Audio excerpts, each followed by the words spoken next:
On a vu dans la vidéo précédente comment appliquer des règles pour notre plage de données, et ceci en cliquant sur mise en forme conditionnelle. C'est le bouton qui est là sous l'onglet accueil.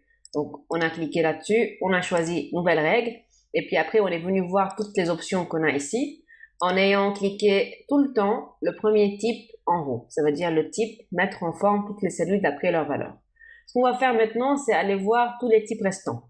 Donc si on commence, donc je vais aller quand même sélectionner en premier ma plage de données, CTRL-SHIFT, flèche vers le bas. Je clique sur mise en forme conditionnelle, je sélectionne nouvelle règle. On clique sur appliquer une mise en forme uniquement aux cellules qui contiennent la valeur de la cellule comprise entre une valeur que je dois introduire ici et une autre que je dois introduire ici. Donc par exemple, je peux venir lui dire que je veux que la valeur soit comprise entre, donc ici 10, ou bien on peut sélectionner une valeur aussi du tableau, et la seconde valeur 15.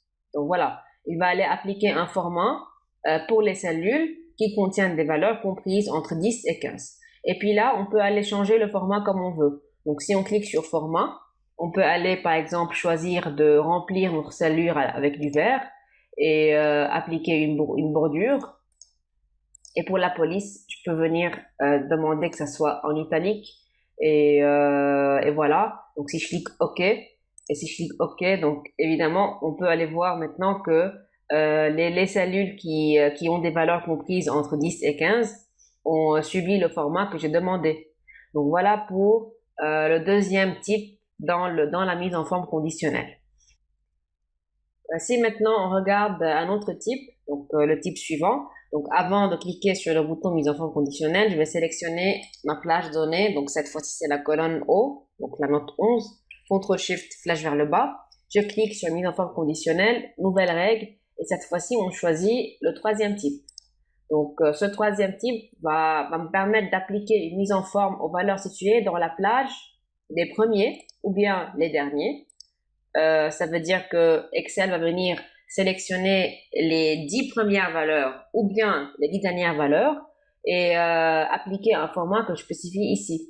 Si jamais je viens cocher ici la petite case, ça veut dire que Excel va venir appliquer le format aux premières valeurs tout en considérant que ces premières valeurs sont 10% de mon total. Ça veut dire que si jamais je sélectionne 40 cellules, le 10% de mes 40, c'est un 4. Ça veut dire que Excel va venir appliquer un format aux 4 premières valeurs.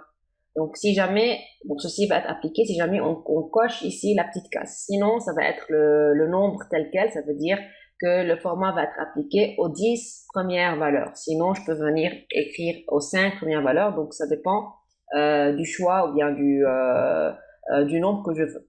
Donc, pour le format, je viens changer le format comme on a fait avant. Je choisis, par exemple, un remplissage en jaune. Donc, tout simplement, je vais faire comme ça. Je clique OK et après, je clique OK. Donc, vous voyez bien qu'il y a eu 1, 2, 3, 4 et 5 valeurs qui ont été sélectionnées ou bien qui ont reçu le format que j'ai indiqué parce que j'ai spécifié à Excel que je veux que les 5 premières valeurs subissent le format que je spécifie. Donc, si maintenant on passe encore à un autre type, je vais sélectionner maintenant la plage de données de la colonne P, CTRL-SHIFT flèche vers le bas. Je clique sur mise en forme conditionnelle, nouvelle règle, et cette fois-ci on choisit le quatrième type. Et puis ce quatrième type va me permettre d'appliquer une mise en forme aux valeurs qui sont au-dessus de la moyenne de la plage sélectionnée, ou bien aussi je peux choisir tout ce que je veux ici, au-dessous, égal ou au-dessus, égal ou en dessous, donc il y a plusieurs choix. Moi, je vais garder le choix de au-dessus. Et puis, évidemment, Excel va aller voir la moyenne de la plage sélectionnée et il va venir appliquer le format que je spécifie aux valeurs qui sont au-dessus de la moyenne de la plage. Donc, je clique sur format. Je choisis, par exemple, de remplir le tout en rouge. OK. OK. Et donc, voilà, en fait, les cellules qui contiennent des valeurs qui sont plus grandes que la moyenne des valeurs contenues dans la plage sélectionnée. Si on passe encore à un autre type que le Excel nous offre, donc je sélectionne encore une fois, cette fois-ci, la colonne Q, CTRL-SHIFT flèche vers le bas, je clique sur mise en forme conditionnelle, nouvelle règle, et je passe au type qui est là, donc appliquer une mise en forme uniquement aux valeurs uniques ou en double. Ça veut dire que Excel va aller chercher les valeurs qui sont doublées et leur appliquer un format que je spécifie ici, ou bien il va chercher les valeurs uniques. Donc, je peux cliquer par exemple valeur unique, format, je choisis par exemple remplissage en bleu et je clique OK. OK, et donc ce sont les valeurs uniques.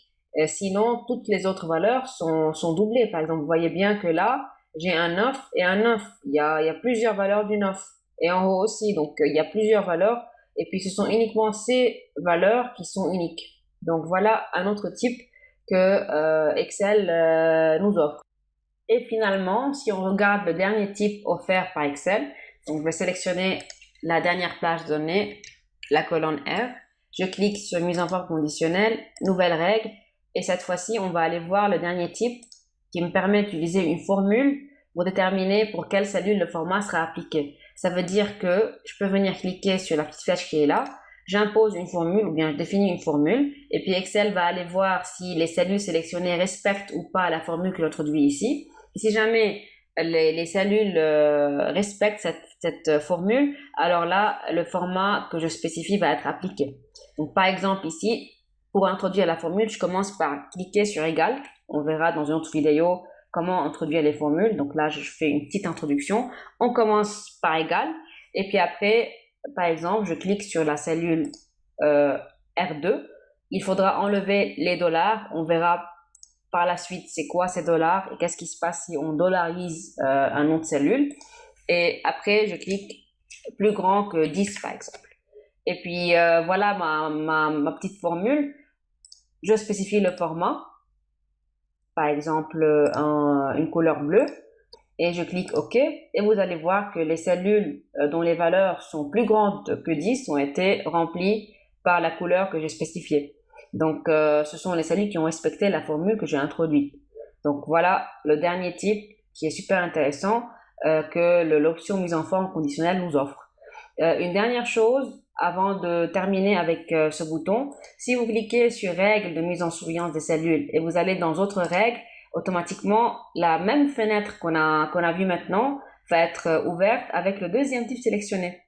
Si je clique maintenant sur règles des valeurs de plage haute et basse et je clique sur autre règle, la même fenêtre va être aussi ouverte, cette fois-ci avec le troisième type sélectionné. Ce sont les mêmes choses qui peuvent être ouvertes, sauf qu'il y a plusieurs chemins à adopter. Et puis finalement, n'oubliez pas qu'on peut venir effacer les règles de toute la feuille ou bien du tableau uniquement ou bien des cellules sélectionnées. Donc voilà pour le bouton de mise en forme conditionnelle.